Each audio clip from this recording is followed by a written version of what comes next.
ओरैनो खौसेथि बर' सुबुं आफाद बे आफादखौ जोङो बिटिसिनि बायजोआव जेब्ला थांनाय 1993 मायथाइ बिएससि गोरोबथा आरो 2003 मायथाइ बिटिसि गोरोबथा बेनि उनावहाय जि मोनसे जोङो सोमावसारनायनि गेजेरजों बर' हारिनि थाखाय रैखाथि थामोन्थाखौ नागिरनानै आरो फारफ्रोमबो दिगावनो जौगानायखौ नागिरनानै सोमावसारबोदोंमोन।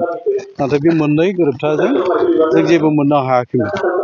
माने बिटिसिआ बुंनो थाङोब्ला मोनब्रै जिल्लाखौ लानाय जादों बे समाव। बेयो जाहैबाय क'क्राझार, चिरां, बाक्सा आरो उदालगुरि। दा माने आसामाव रायजो जानाय बर'फ्रा गोबां जिल्लायावनो दङ।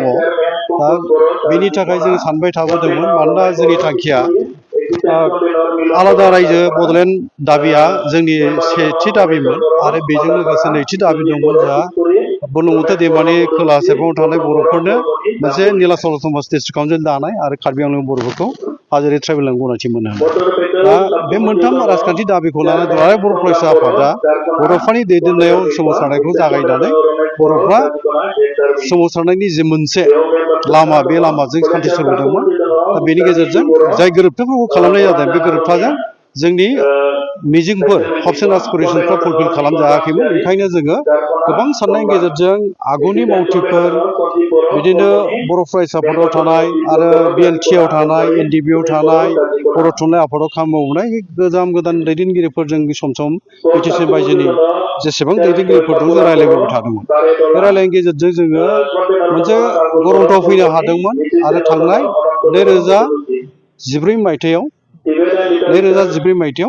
जोङो खौसेथि बर' सुबुं आफादखौ धेमाजि जिल्लानि सिङाव थानाय सानजारि नोगोराव दानानै लानो हादों आरो बेनि उनाव जोङो दाखानाय उनावनो जोङो माखासे जोंनि दाबि दावाफोरखौ लानानै सरकारनि खाथियाव जोङो रायज्लायनाय खाबुखौ लादोंमोन आरो जोङो बे खाबुखौ लानानै सिगांबोबाय थादोंमोन।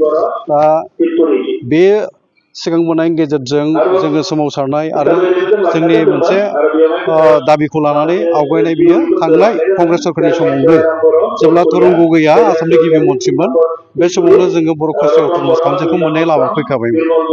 अब्लाबो बर'फोरखौ जयै सोमावसारनायाव मोनसे बेन्दोंआवनो लानानैहाय गोरोबथाखौ खालामफिननांगौ बेबायदि मोनसे गोनांथिखौ साननानैहाय थांनाय 2020 मायथाइनि 27 जानुवारियावहाय बर'फोरनि थामथि गोजोन गोरोबथा बिटिआरखौ खालामनाय जादोंमोन। दा बे गोरोबथानि गेजेरजोंनो बर' कालचारेल मोनसे गावहाय खुंनाया दा दाफुंफैजाबाय। दा बिटिसिनि बायजोआव बुंनो थाङोबा 10 लाखनिबो गोबांसिन बर' सुबुं अनजिमा दङ। अब्लाबो दा माखासे जेथोफोर दङ जाय जेथोफोरनि थाखाय जोङो गासै सुबुंफोरखौ लाफानानै खामानि मावनायाव दाबो जों हाजोबाखै। मानोना मोनसे बाउन्डारि कमिसन सिमाखौ थिग खालामनो थाखाय बिटिआरनिखौ दानानै होनाय जादों भारत सरकारा।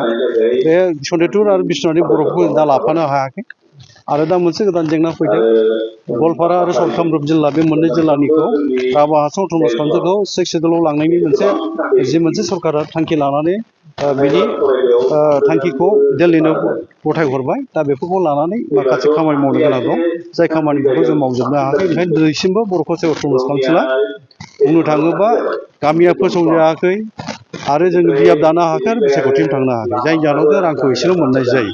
दा बाथ्राया बेनो जोङो नाजागासिनो दङ नाजालायगासिनो दं सावरायगासिनो दं बर' फरायसा आफाद आरो एनडिबिनि मोनब्रै हानजा लोगोसे खौसेथि बर' सुबुं आफादजों सम सम सावरायलायदों जे जोंनि माखासे थाबावनाय दाबिफ्रा जाफुंनांगौनि थाखाय खामानि मावगासिनो दङ। दा एनडिबि दैदेनगिरिफोर रन्जन दैमारिखौ हमफानानै आरो माखासे दैदेनगिरिफ्राबो दाबो जेथि सानाव दङ बिथांमोनखौबो गहोनायनि हाबाफारिखौ मावगासिनो दङ बा नाजालायगासिनो दङ। दा बाथ्रा फैबाय जे जोङो फैगासिनो थानाय जानुवारि दाननि 10, 11, 12 अक्ट'नि बाथ्रा बुंदों। एसे अक्ट'आ सोलाय सोल'बो जानो हागौ मानोना दमासि खाथि जानायखाय अक्ट'आ एसे सोलाय सोल'बो जानो हागौ। दा जोङो जाजिख'ना कामरुप जिल्लानि सिङाव थानाय बावहाय खौसेथि बर' सुबुं आफाद बेनि 17थि बोसोरसालिया जथुम्माखौ खुंनो दिनैहाय बानजा आफाद दानायनि बावहाय जोङो ज' जादों आरो बानजा आफाद दानाया जाफुंनो थांगासिनो दङ आरो मोजाङैनो जाफुंगोन होननानै आंहा फोथायनाय दङ। आरो बावहाय जोङो बोरैहाय हेफाजाब होनो हायो बेनि थाखायथ' खामानि मावखागोन। जोङो जेब्ला मोनसे आफाद बा जोंनि खौसेथि बर' सुबुं आफादखौनो बिथा खालामनानै जोङो दिनैनि समाव नैबेसिम सफैदों। खौसेथि बर' सुबुं आफादखौ दानानै जों खामानि मावनायनि गेजेरजों बिटिसि बायजोआव जों बर' कसारि गंसे गाहाय खुंथायखौ मोनफैबाय। दा बे आफादा जोंनि थाखाय जाय आफादनि दारै जों दिनैहाय खुंथायाव जोङो जायगा लानानै खामानि मावगासिनो दं। बे आफादा जोंनि आंगोनिबो आंगो आरो बे आफादखौ जोङो फोथांना लाखिनांगोन। बे आफादनि मोजांनि थाखाय बै आफादाव थानानैनो जोंनि मानसिफ्रा जायफ्रानोखि राजखान्थि दोलोजों लोब्बा गैया, बेयो मोनसे जोंनि खौसेथि बर' सुबुं आफादा राजखान्थि हान्जा बा दोलो नंखाया। बावहाय थानानै जों खामानि मावनांगौ आरो साफ्रोमबो राजखान्थियाव थानानैबो खामानि मावजोबनो हाया आरो गासै रायजो राजाखौ लानानै खामानि मावनांगौनि बिबान दङ खौसेथि बर' सुबुं आफादहा। आरो संबिजितआ थिननाय बायदियै बोसोरनैनि उनावनो गोजाम आफादखौ सिफायनाय जायो आरो गोदान दाफिननाय जायो। बावहाय जथुमनाय जि मोनसे फैगौ 17थि बोसोरसालि जथुमा जुथुमगोन बावहाय, बे बोसोरसालि जुथुमाया आफाद गोजामखौ सिफायनानै गोदान दानायबो जागोन बावहाय। दा बेनिबो ओंखायनो बेखौ टार्मिनेटिं कनफारेन्स बेयो एसे नोजोराव गोनां मोनसे जथुमा जागोन। दा बावहाय जोङो रायजो राजानि हेफाजाब, जोंनि राजखान्थिनि दैदेनगिरिफोर आरो बिब्दिनो जोंनि माखासे वेल विजार मानसिफोर बयनिबो हेफाजाब लालायनानै जोङो फैगासिनो थानाय जि 17थि बोसोरसालि जथुम्मा खौसेथि बर' सुबुं आफादनि, बेखौ जों मोजाङैनो खुंफुंनो हागोन होननानै जोंहा फोथायनाय दङ आरो जोङो बिनि थाखाय खामानि मावनो थाखाय थियारि जाबाय।